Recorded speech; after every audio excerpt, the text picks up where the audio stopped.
the first days on set were, it was very difficult to concentrate. I was just like, wow, this is amazing. And I just wanted to take pictures and meet the characters and talk to them and pilot. And it was interesting. It was an interesting process because acting is about that. Acting is about being free and be a kid somehow, you know, be able to play and to react to what's in front of you. And this film was all about that.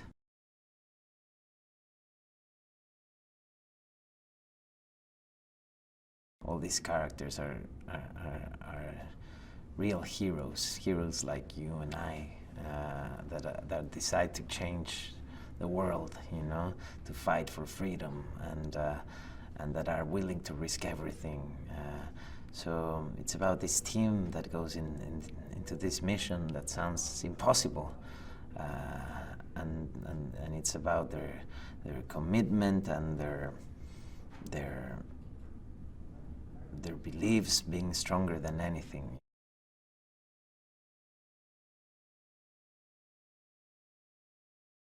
Captain Cassian is my character, and he's in charge of keeping this team together, making sure the mission gets executed, and that this very interesting and weird and diverse team actually can work together.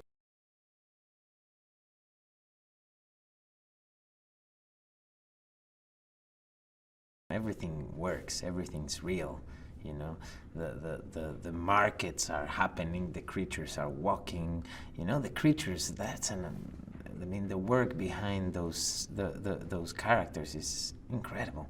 They have these masks that are controlled by someone with a joystick far away that is looking at the scene, so you're talking to them and they're reacting to you. Yeah, I mean, my job was just to react.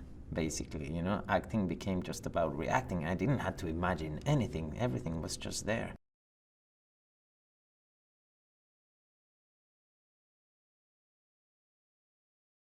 Experiencing this with Felicity was very special because this is something new for both of us. You know, if you see the films she's done, there's nothing there like Star Wars. You know, and this world can be very scary, you know. The size of this film can be very scary. And I was very lucky to have her next to me, you know, always there to kind of grab my hand and go like, oh my God, this looks dangerous, this is huge. You know, it's the amount of interest already in the film before we even do it, you know, the amount of attention that the project has around, the secrecy, it sometimes can be rough to handle this, you know, and she was always there.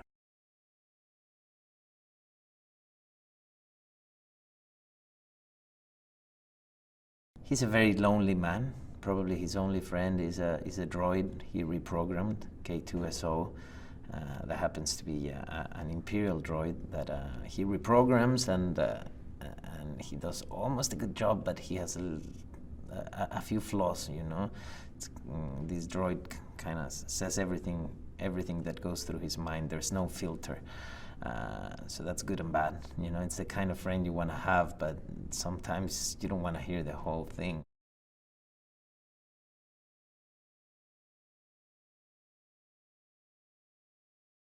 Alan is the nicest person to have around.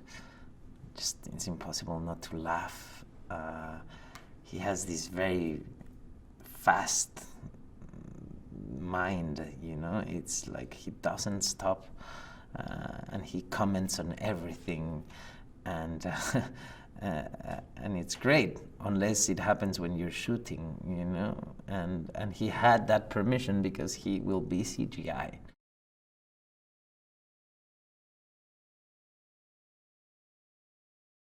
The film does have that sense of adventure, and it's this fantastic world where things fly and lasers are around and stormtroopers and whatever. But at the end, it's a film about people. It's a film you can relate to when you see, you know. Hi, here's an interesting movie fact for you. Each frame of the CGI scenes in Jane Cameron's Avatar, 1/24th of a second, took an average of 47 hours to render. Can you believe it? For this and more movie facts, click on more videos. But if you want something else, click on the playlist.